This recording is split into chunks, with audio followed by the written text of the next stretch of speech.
कोई मेरे रथ को देखे नहीं। लेकिन जिस दिन से मेरा राम गया है अवध से, नगर के बाहर सब लोग बैठे हुए हैं, प्रतीक्षा कर रहे हैं कि सुमंत्र का रथ आएगा। क्योंकि चक्रवर्ती जी ने कह दिया है कि 4 दिन मेरे बच्चों को वन की यात्रा कराना और वापस लौटा करके ले आना। यही आस है, राम आएंगे।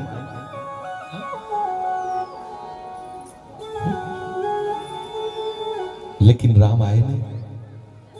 अवध प्रवेश किन्न अंधियारे। सुमंत्र जी महाराज मन में विचार करते, मेरे राजा को समझा दूंगा मैं, लेकिन राम जननी दौड़ करके आएगी, कौशल्या दौड़ करके आएगी। राम जननी जब आवही धावई, दौड़ करके आएगी, पूछेगी सुमंत्र मेरा राम कहां है? उसको कैसे समझाऊंगा मैं?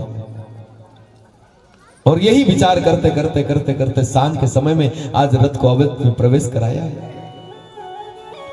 घोड़े के पैरों की टाप की आवाज सुनाई दी है सबको। रथ आ गया है, सब चौकन्ने हो गए, सब दौड़े हैं, रथ को घेर लिया है सब। किसी की हिम्मत नहीं पड़ती कि कोई रथ के पर्दे को ऊंचा करके देख ले कि रथ के अंदर कौन बैठा हुआ है। रहने दो ऐसा, मेरा राम बैठा होगा, मेरी जानकी बैठी होगी, मेरा वो लखन बैठा होगा, रहने दो, रथ को कोई ऊंचा मत करो।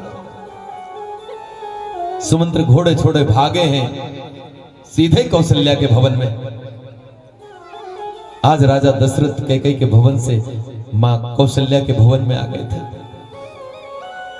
जिस दिन से मेरा राम गया है, राम राम राम राम करते रहते हैं। न खाना अच्छा लगता है, न पीना अच्छा लगता है, न नींद आती है, न रात को नींद आती है, न दिन में चैन आता है राजा दशरथ को, क्योंकि मेरा राम चला गया है। और जिसके जीवन से राम चला जाता है, उसका सुख, उसकी चैन सब चला जाता है। फिर बोलो जय सिया राम। जय सिया राम। जैसे दरवाजा बजाया, आहा, देख लिया कौशल्या मैया ने, स्वामी सुमंत्र जी आ गए हैं। जैसे सुमंत्र का नाम सुना, मानो कानों में किसी ने अमृत की वर्षा कर दी हो। सुमंत्र आओ, सुमंत्र भैया आओ, मेरा राम कहां है? और आज पूरी बात बता दी।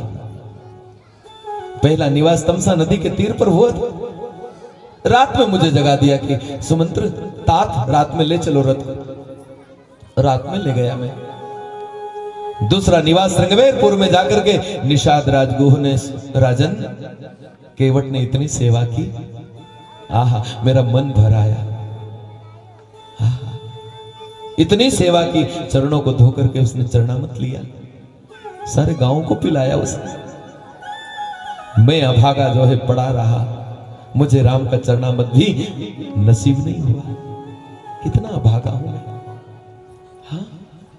उसके बाद में वही केवट जो है भगवान को, राम को गंगा के पार ले गए। बाद में क्या हुआ मुझे मालूम नहीं। इतना कह करके सुमंत्र जोर जोर से रोने लगा। हाँ? आज राजा दशरथ ने इतनी कथा सुनी, कौशल्या का हाथ पकड़ लिया।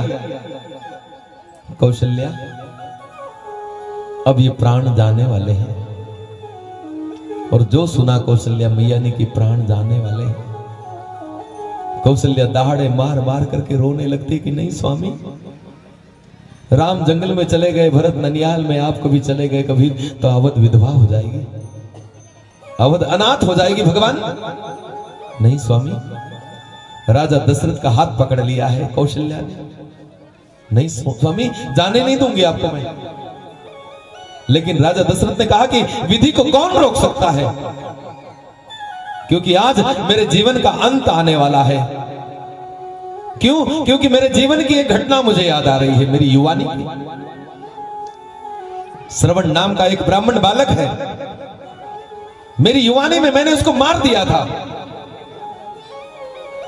उसके माता पिता ने मरते समय मुझे श्राप दे दिया था, हम अपने पुत्र के वियोग में अपने प्राणों को छोड़ रहे हैं। एक दिन दशरथ ऐसा आएगा, तू भी अपने पुत्र के वियोग में अपने प्राणों को छोड़ देगा। और कौशल्या, वो दिन आ गया है आज। और आज जो है राजा दशरथ ने 6 बार राम राम कहा। राम राम कही, राम कही, राम राम कही राम, तनु परिहरि रघुवीर विरहा, राव गयो सुरधाम। राजा दशरथ जाते समय मानो राजा के पास में 3 लोग थे।